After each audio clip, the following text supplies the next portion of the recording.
Assalamualaikum warahmatullahi wabarakatuh. Perkenalkan, nama saya Hadria dengan NIM B30124038 dari kelas B, Prodi Antropologi. Baik, saya akan mereview buku Sapiens, Sejarah Ringkas Umat Manusia dan Zaman Batu hingga Perkiraan Kepunahannya dari buku Yuval Noah Harari. Bagian pertama atau bab pertama, revolusi kognitif.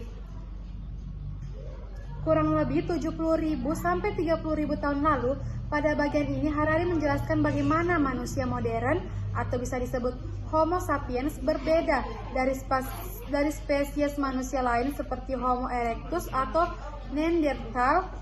Perbedaan utama bukan pada fisik tetapi pada kemampuan kognitif, yakni menciptakan dan mempercayai realitas imajiner seperti mitos, agama, aturan sosial, hingga bahasa simbolis.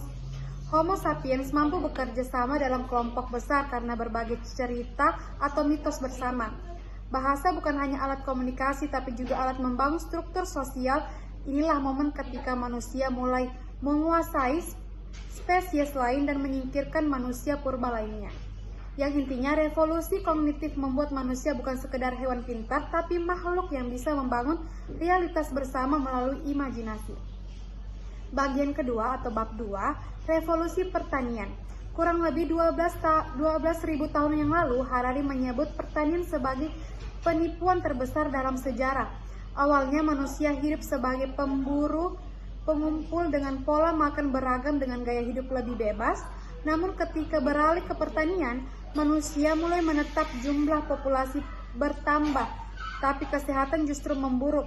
Banyak penyakit, malnutrisi muncul,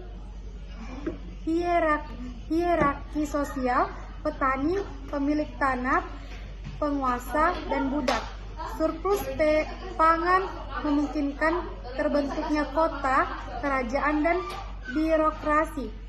Inti dari bab 2, pertanian memang meningkatkan kapasitas populasi tapi mengurangi kebebasan dan kualitas hidup individu. Bagian ketiga atau bab 3, penyatuan umat manusia. Di bagian ini Harari membahas bagaimana peradaban yang terpisah-pisah melalui terhubung oleh 3 kekuatan besar penyatu. Yang pertama, uang sebagai sistem kepercayaan universal yang bisa diterima lintas budaya. Yang kedua, agama, terutama agama universal seperti Kristen dan Islam yang melampaui batas etnis. Yang ketiga, kekaisaran. Melalui ekspansi dan penjajahan, berbagai kelompok manusia dipaksa hidup dalam satu sistem politik. Harari menekankan bahwa integrasi ini sering berlangsung penuh konflik, namun yang menghasilkan jaringan global yang memungkinkan pertukaran ilmu, barang, dan gagasan. Yang inti dari bab 3 ini, umat manusia mulai menyatu bukan hanya lewat penaklukan tapi juga lewat sistem kepercayaan bersama yang memberi makna kolektif.